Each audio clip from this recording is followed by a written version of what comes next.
Let's start our historical journey at the dawn of Britain. Dr. Morgan, how did the earliest peoples shape the British Isles during the Stone Age?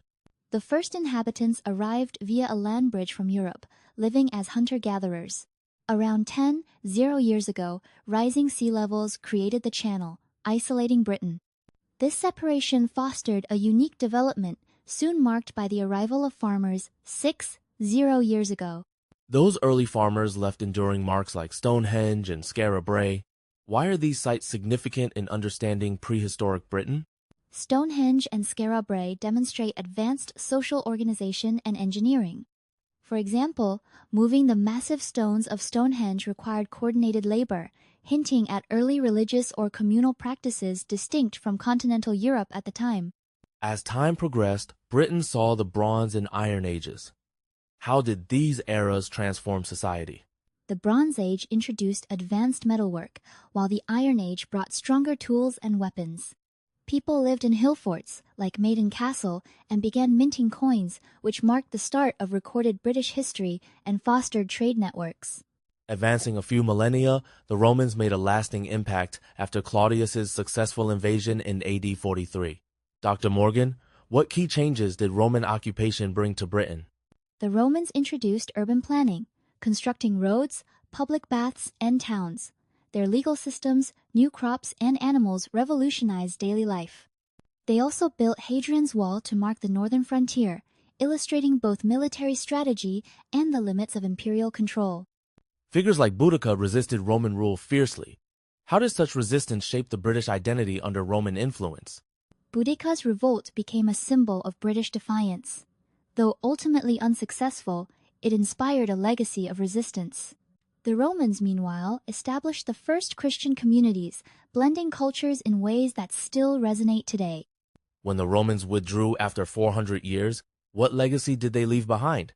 Their legacy includes infrastructure like roads still used today, the introduction of written records, and the seeds of urban life.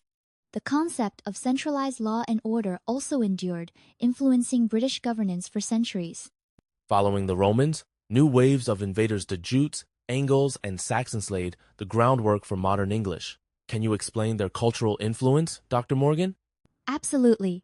These groups established kingdoms and their language evolved into Old English, the basis of modern English. They built hill forts, introduced local governance, and solidified the rural landscape still visible today. The Vikings, often seen as ruthless raiders, later settled and integrated. How did their presence reshape Britain? The Vikings brought new words, customs, and legal concepts. Settling mainly in the Danelaw, their legacy persists in place names and even in legal principles like trial by jury, which has Scandinavian roots. Then came 1066 and the Norman Conquest, a turning point. What were the immediate and long-term effects of William the Conqueror's victory? The Normans overhauled governance, introduced feudalism, and deeply influenced the English language. The Domesday Book, their great survey, provided a snapshot of medieval society and remains a crucial historical record. Moving into the Middle Ages, Britain was defined by nearly constant warfare and societal upheaval. What were the main drivers of conflict during this time, Dr. Morgan? Struggles over the English throne and conflicts with Wales, Scotland, and Ireland dominated.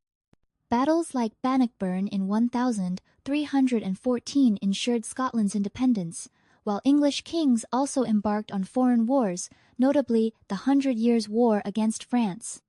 The Black Death in 1348 had profound effects. How did this pandemic reshape society and the economy?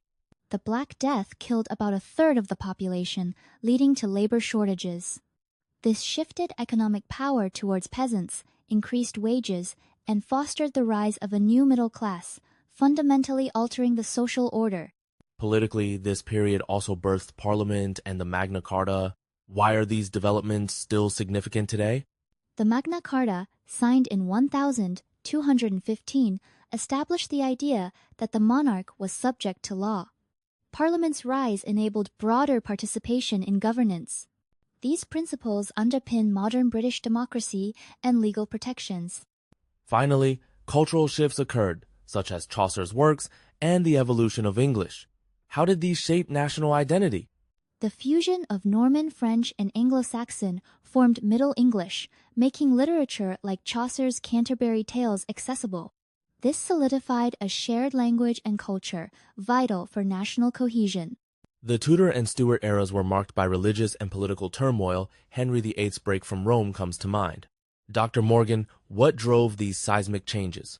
Henry VIII's desire for a male heir led to the formation of the Church of England, breaking with the Pope. This was part of Europe's broader Reformation, triggering centuries of religious conflict and reshaping national identity. Elizabeth I's reign is often seen as a golden age. What made her period so distinctive? Elizabeth balanced Protestant and Catholic interests, defeating the Spanish Armada and inspiring patriotism. Her era fostered exploration, the beginnings of English colonization, and a flourishing of the arts, notably Shakespeare's plays. The Stuarts brought further conflict, including the Civil War and the rise of Parliament. How did these events redefine British governance? The execution of Charles I and Cromwell's Commonwealth demonstrated Parliament's supremacy over the Crown. The Glorious Revolution of 1688 solidified constitutional monarchy, guaranteeing parliamentary power and religious freedoms. With Parliament's power secure, Britain transformed during the Industrial Revolution. Dr. Morgan, why was Britain first to industrialize, and what were the consequences? Britain's resources, stable government, and scientific innovation. Think James Watt's steam engine-fueled mass production. This led to urbanization, vast wealth, and global influence, but also harsh factory conditions, especially for children. Britain's global reach included both colonial expansion and the abhorrent slave trade. How did abolition movements gain traction?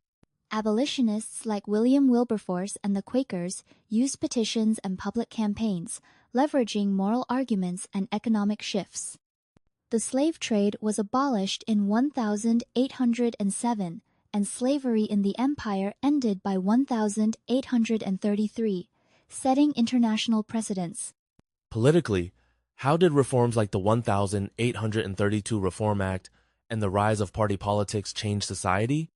These reforms expanded voting rights, redistributed power, and introduced modern party politics. The growing middle and working classes demanded representation, fueling further democratization throughout the 19th century.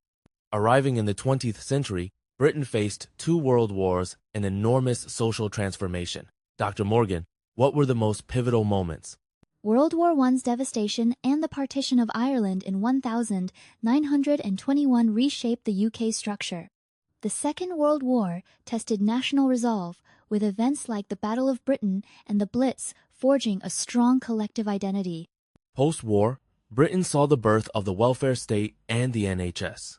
Why were these developments so revolutionary? The 1948 NHS and Social Security system guaranteed healthcare and support from cradle to grave, inspired by the Beveridge Report. This promoted social mobility and reduced inequality, key pillars of modern British society. Later decades brought decolonization, shifts in immigration, and political reform. How did these trends redefine British identity? Decolonization led to a multicultural society, while devolution, EU membership, and eventually Brexit reflected ongoing debates about sovereignty and national identity. Social movements expanded rights for women and minorities, making Britain more inclusive. Lastly, Britain's role in technology and global affairs remained strong. What's the legacy of this long and illustrious history? Britain's history has forged resilience, innovation, and a commitment to democracy and the rule of law. Its journey from ancient settlements to a modern, diverse nation offers valuable lessons for the world.